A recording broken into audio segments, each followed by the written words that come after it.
thank you for listening to today's episode of JATCast, the official podcast of the Journal of Athletic Training. I'm your host, Luke Donovan. This month we will discuss 2 articles over 2 short episodes from the recent special issue of the Journal of Athletic Training related to work-life balance. The first episode will discuss the relationship between job satisfaction and organizational fit among athletic trainers.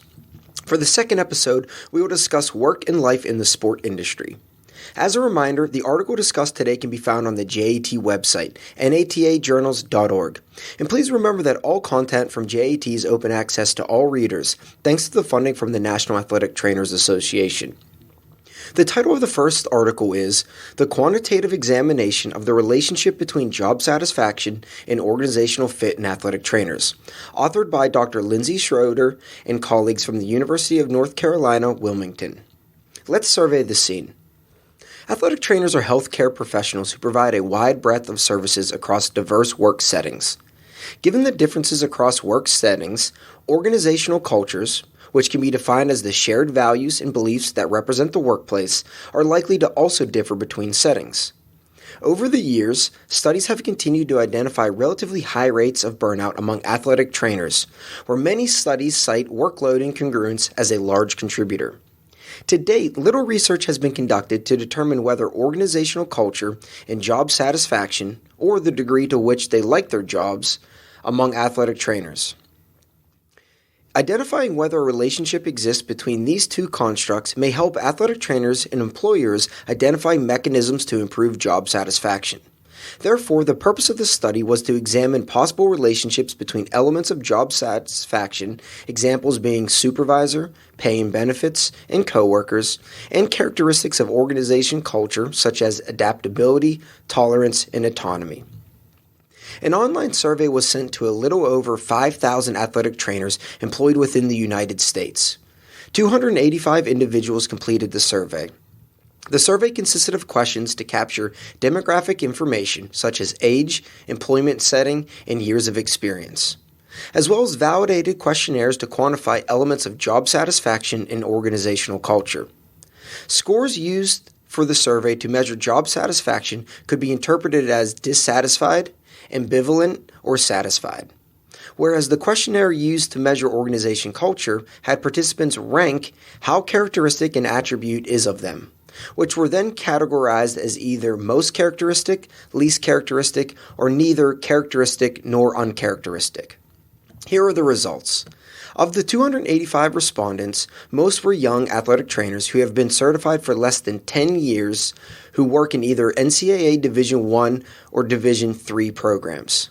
For job satisfaction, the overall median score fell within the ambivalent category. All subscale scores, such as salary, promotion, supervision, benefits, contingent rewards, conditions, and communications also fell within the ambivalent category, with the exception of 2 subscales being 1, satisfaction with coworkers, and 2, the work itself. Both of these subscale scores fell within the satisfied category.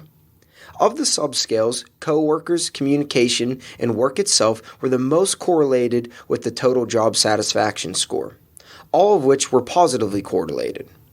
Of interest, and although weakly related, salary was negatively correlated with the total job satisfaction score. Specifically to organizational culture profile, the most commonly selected characteristic attributes of the athletic trainers were adaptability, stability, and taking individual responsibility. The least commonly selected attributes were being aggressive, receiving high pay for good performance, and being distinctive or different from others. In addition to examining the most common rank order of components of organizational culture profile, the authors also conducted multiple analyses to determine the relationships between these individual characteristics and the total job satisfaction score, as well as subcomponents of job satisfaction. In summary, the authors report that athletic trainers without a pay-to-perform drive appear to be less satisfied with the contingent rewards and promotion components of their job. As such, it seems that these athletic trainers were less likely to be satisfied with their employment if the only advantage was monetary in nature. Next, being adaptive, taking individual responsibility, and offering stability was related to higher satisfaction with their supervisors. Specific to this finding, respondents with these characteristics were more satisfied with employers who encouraged autonomous work. On a separate note, the taking personal responsibility characteristics was not just related to subcomponents of job satisfaction, but also positively related to overall job satisfaction and satisfaction with their coworkers.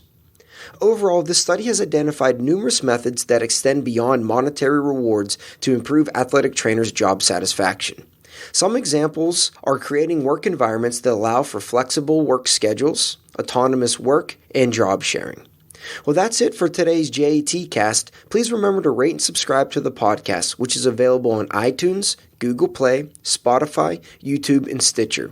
You can find out more information about upcoming podcasts and other JAT events on our Twitter, Facebook, and Instagram accounts at JAT_NATA. Thank you for listening and keep a lookout for our next JATcast episode.